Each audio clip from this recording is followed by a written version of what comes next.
What's up, guys? We are back with another Super 7 Club Grayskull review in this final wave of figures. We're taking a look today at KITTRINA, maybe the odd figure out in terms of this really heavy hitter wave. Basically, 5 of the 6 figures we've already gotten in classics before, and then this figure is brand new. We've never gotten her in any fashion, and she really only appears in, what, 1 episode? But it's one that people have really wanted.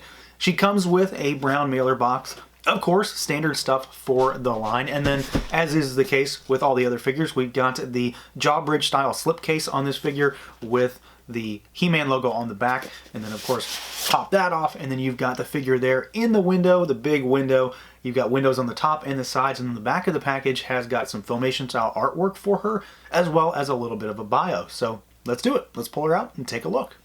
And here she is out of the package, our KITTRINA figure. So this one, like I've already said, for me anyway, seems kind of like the odd figure out. We've got 5 relatively heavy hitter characters in this last wave that reference figures that have already been made in the classics line. So you've got Prince Adam, Shadow Weaver, stuff like that. Really big figures in the mythos, in the line itself. But she stands alone because she's never been made before, and she is not all that important overall. She's only in, what, 1 episode of the show? So she is very much not in that same level of figure. She's not that caliber of figure. She is, however, something that I know a lot of people really wanted because she was always relatively high in the He-Man.org fan polls for characters that you wanted to see made in the line. I can't say that I voted for her, but I understand that a lot of people wanted her. And frankly, she does have kind of a cool design.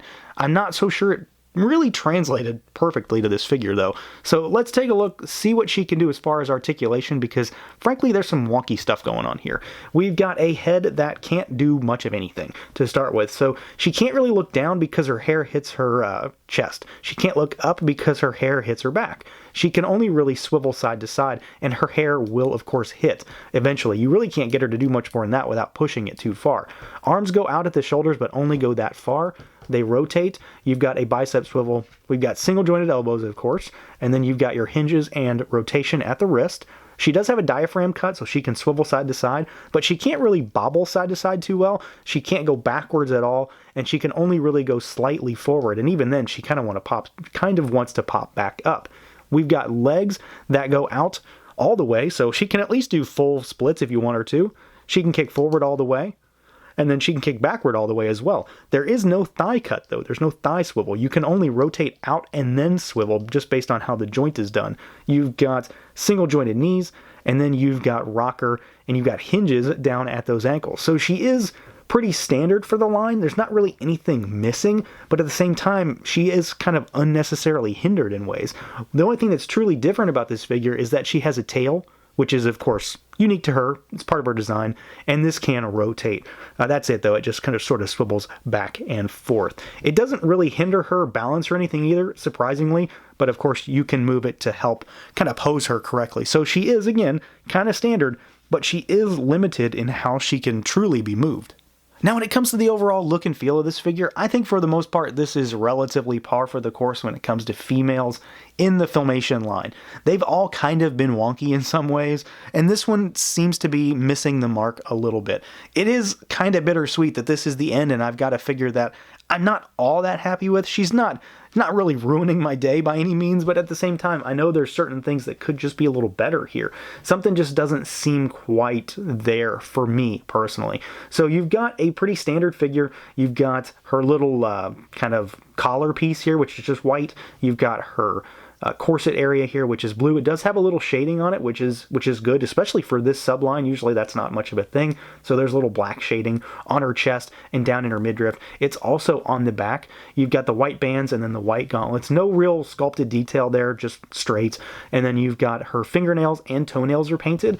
The figure in general looks okay. She kind of looks like she's supposed to. Her arms, however, are sculpted in such a way that they don't go down. So she's always kind of sticking her arms out to the side, which kind of bugs me. You've got her holster down here for her baton. So this is an accessory, but it's something that can always be on her. So you've got this little piece down here. You just pop it in there and it sits. The tail looks okay. It doesn't really look like a cat's tail to me. That's really what's bothered me, is it really only just looks kind of like a lizard's tail until you see this little bit that might indicate there's some fur or something down here on the bottom. So that kind of annoys me. It is not necessarily incorrect, but it still looks kind of weird. The figure is just... she's just okay. That's really what it comes down to for me. She's just okay. There is nothing about this design that just really blows me away. And that also goes for the head sculpt on this figure, because I think in a general sense they kind of got it, but then at the same time they kind of didn't. It doesn't necessarily look like her all that much. Sometimes it looks like her, and then sometimes it doesn't. Like from the side, I think she looks pretty good, but dead on, something about the face seems way too wide, but then also really narrow at the same time. And in stark contrast to Adam, this is a glossy face, which doesn't really go too well with the matte finish on her torso and on her gauntlets and stuff like that. So there's definitely some issues with just the finish on this one for me. I think she looks okay at certain angles, but dead on, something about it is kind of lost in translation. The hair is nicely done. Of course, it does really impede that head to move. And then the ears are pretty well done as well. I just think that in a general sense, something is slightly amiss there. Now, as far as accessories goes, KITTRINA has... well, kind of the stuff that I expect her to have, really. There is one thing that I kind of wish they could have included just from her particular episode, the Grimalkin statue. I know a lot of folks wanted that, and it's definitely not here. So we've got her weapon, and this thing changes into other weapons, I believe. It's been a little while since I've watched this particular episode, and frankly, I didn't go back to rewatch it just for this review. Maybe I should have, but I didn't. So we've got her claw baton here, and this is just done up in little red matte paint, and it fits in, and you've surely seen it, the little holster down here on her leg at the bottom, and it fits really well. It's not going to move, it's not going to fall out or anything. So you've got that. You do have an add-on for this, so we've got the flame sword add-on here, and it just clips on, so you can see there's just a little clip, fits over top, no problems. Nice clear translucent plastic with a nice paint deco on it as far as the various shades of yellow fading to orange. So that works really well. This is probably going to be my go-to weapon for this particular figure just because I like the idea behind it. And then we've got the final form. So we've got her baton whip here. And this is done up in a kind of flexible but not really posable rubbery plastic. It's got the claw at the end, and then of course you've got that baton handle. It's pretty long. There's a lot of length to it, but it's not all that dynamic, so you'll have to figure out how you want to deal with it, if you want to like wrap it around her in some fashion or use it to tangle up an enemy or something like that. But you've got a good array of accessories with this figure to kind of demo what her weapon is capable of. So overall, this figure is, well, she's okay. Really what it comes down to is if you truly care about getting this figure in this line or really care about this character, you might enjoy her more than me.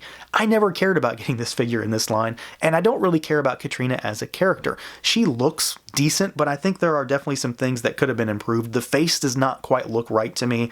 She has some wonky articulation. Her accessories are pretty decent though, but ultimately, I think my main disappointment with this figure is that she is a relatively boring figure for me amongst really heavy hitter characters, and I can't help but think that she took a spot away from someone who deserved it more. Is that a fault on this particular figure? Definitely not, but it definitely throws her at the bottom of the list for me. So that's going to do it for this look at the Super7 Masters of the Universe Club Grayskull KITTRINA. Let me know what you guys think. Feel free to like, comment, subscribe, and share, and until next time.